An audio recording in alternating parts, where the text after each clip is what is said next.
I'm joined by Saul Cavendish, Senior Energy Analyst at MST Marquee. Saul, thanks for your time. If Israel do retaliate at Iran, I mean, what could that mean for Iranian oil production and the oil market more generally? Well, it looks like some form of retaliation is inevitable, and it's just talking about what the scope of that would be. So if we look at the situation we sit in today, the last few months have been very bearish for oil. But we're starting to see that turn around. We've seen stimulus announced in China and in the United States. We've seen OPEC starting to delay the unwind of its cuts. But these geopolitical events, particularly overnight, is what could completely change the game for energy globally. 20% of the world's oil and LNG come through the Strait of Hormuz in the Middle East. And in the kind of worst, most severe case scenario, that could be impacted.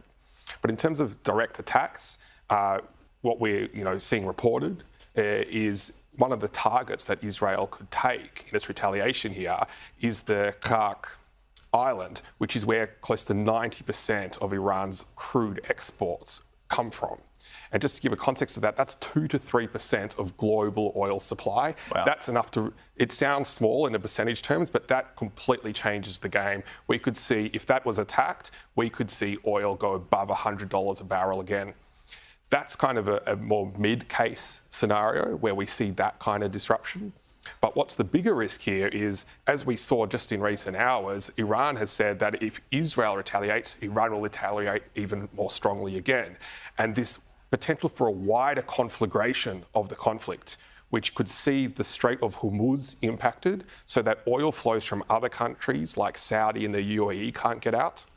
If that's impacted, we're talking about an impact on the oil market which would be 3 times the size of the 1970s oil shocks after the Iranian Revolution and the Arab oil embargo, which is the last time we saw a real big supply disruption in the Middle East. We're then talking about $150, $200 oil, even higher LNG prices, and that could cause global economic recession, hit economies all around the world, including here at home in Australia.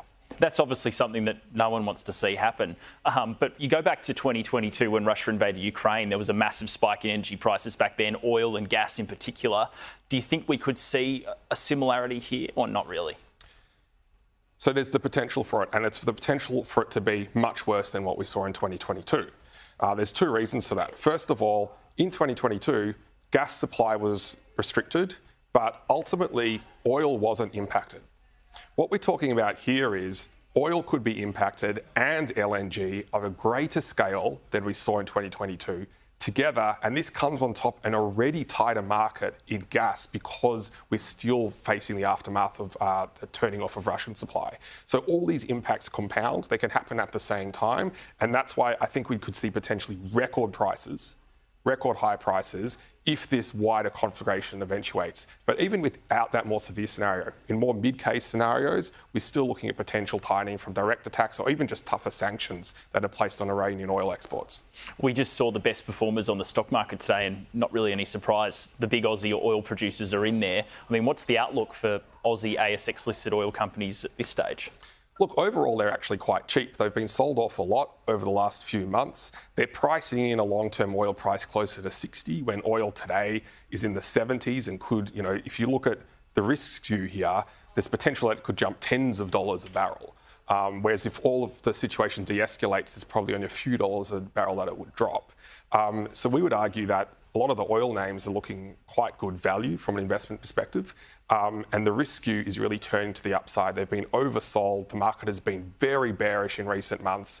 But like I said, we've started to see news flow that's turned it around. Now the potential impact of geopolitical events in the Middle East, this is all positive for oil prices. Obviously not great for world security and a lot of folks involved who could be impacted, but the impact on energy markets would be very, very bullish.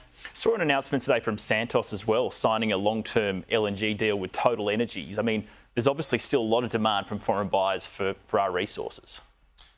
Absolutely. So despite a lot of the narrative you might hear sometimes about decarbonisation, peak oil demand, etc., the reality is the world's biggest buyers, and particularly in Japan and North Asia, they are more than ever going after securing more LNG in particular. And we're talking about long-term deals, 20, even 30 years. They're locking in LNG demand well beyond 2050 because for them, energy security is paramount. Gas is still much cleaner, than coal, and they really need to have flexible sources of energy security that they can rely on, and it's bringing Australia back to the fore because they're starting to see risk both in the US politically and now in the Middle East geopolitically. Australia is nearby, and despite a lot of, I guess, policy headwinds that we've seen in Australia with our Labor government since 2022 being very hostile to the sector, Asia still wants our resources, and if we want to keep investing in it, they will keep buying it and remaining one of our second top export earner in the country.